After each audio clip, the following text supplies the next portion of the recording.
We knew he was coming since the start of the second season, and now, finally, it's time for the big showdown between the mule and Gale. And it wasn't at all what I was expecting. I don't think any of us were expecting any of what took place in this finale.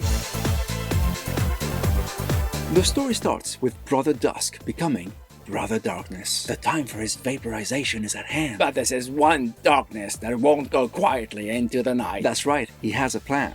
Meanwhile, Brother Day manages to return to the palace with zero issues, and even without Demerzel or anyone else knowing about it. No staff, no guards, no one is alerted of his return. That in itself is some feat. You would have assumed she would have known about it the second he reached the gates. Otherwise, the palace is really very poorly defended. And elsewhere in the galaxy, on New Terminus, Gale and her team are ready to take on the mule on the space station above. All this has been set up and prepared since the start of this season. Nothing's unexpected just yet. That's because everything unexpected comes after. Darkness has totally lost it, but why? Okay, I get he doesn't want to die and has been obsessing about this very day for a long time, but what's his thought process for what he's doing now? Up until this season, everything he did was to consolidate power and protect the dynasty. From what I see, he'd given up on Day and had put all his hopes on Dawn, even building that Death Star for him. But since he died... You mean, since he thought he died? Yes, since he thought he died, I guess it's possible he saw his current course of action as the only one left open to him. That's a bloody drastic course of action, mind. Bloody being the operative word. I get that killing every clone in the facility was necessary in his mind. No clone, no one to replace him. But why did it have to be so gory? It felt like a scene from Doom. Totally unnecessary. I was more puzzled why there were no guards or anyone else in the clone chamber. I mean, this must be an incredibly important place, and yet no one's around. And how did Darkness manage to place all these explosives in every single one of those incubation chambers without anyone realizing what he was doing? So the story... Stop that! Stop that right now! Always the worst reason, Commander. You know that. Okay, well, he managed to build the Death Star without anyone noticing, so in comparison, this is but a tiny project. Okay, I'll grant you that one. But at least Day got back and handed Demerzel that skull so she can be free. And how did that work out for her? Well, there was no time to activate it and break her programming, McCluck. You know that. Which leads us to her demise. I'm sorry, but what was that? Darkness activates a beam that would vaporize the last Cleon baby, so Demerzel puts herself between them and is melted down and vaporized? How is that protecting the Cleon line? Is she stupid or something now?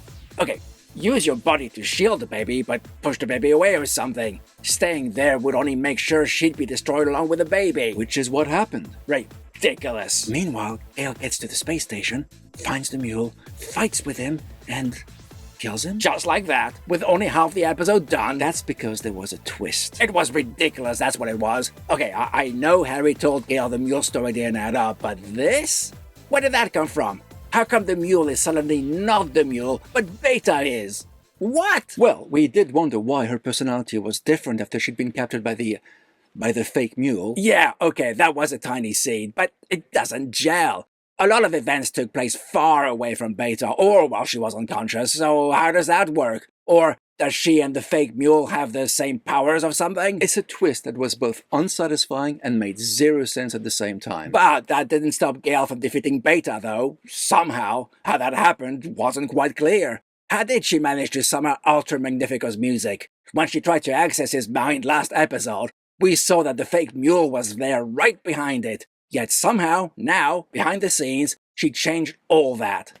How? Doing stuff off-screen means you don't have to explain it. Only if you're a crap writer. And speaking of crap writing, why, if Gale defeated Beta, did she then have to run away, shoot at the station's windows, which I must remind you is in space, jumps out into space, hurls towards the planet with no pesky issues about breathable atmospheres and such, no need to worry about burning up on re-entry either, sky surfs on some sort of door or something that she'd taken with her, and then somehow all that was part of the plan, and her ship is ready to catch her exactly where she's falling?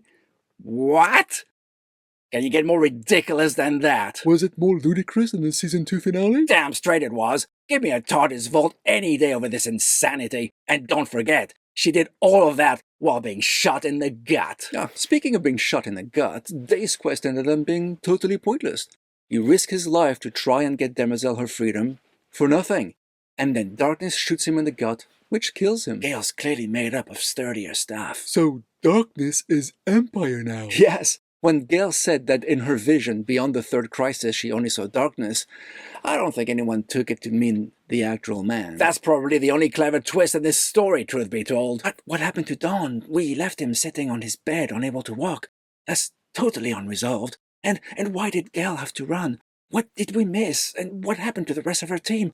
What kind of an ending is this? And then the robot head manages to connect to another robot somewhere. I guess all tech must take longer to access the network. I hate it when Wi-Fi is so slow when the router's just right there. And it turns out Kaylee, the one who helped Harry devise psychohistory and made him a human again, may be a robot herself. Or if she's not, if she's just some kind of digital AI, she's in the company of one other robot. And they're on the base on the moon. Earth's moon. What kind of ending is this? Everything's still up in the air. It's called a cliffhanger, McCluck. I know what it is, Mouse. I mean, there's no actual resolution. At least the other seasons gave us proper resolutions. The only way this makes sense is if Season 4, which has just been confirmed, doesn't have as big a time jump as the others. There are just way too many loose threads dangling otherwise. But it doesn't stop this finale from being truly unsatisfying. There's too many surprising yet nonsensical twists, one after the other. I have to admit, I did enjoy Darkness's side of the story, even if his descent into madness was just too abrupt for my liking. But the Muses and everything around it? Utter disappointment. We waited years for this, and this is what we got? I'm awarding the Darkness 1 paw. But tell me, what do you think of this episode?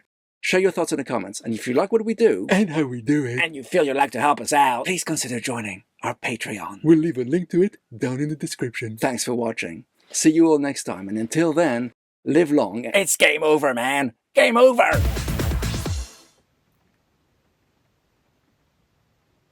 From what I see, he'd given up on Day and had...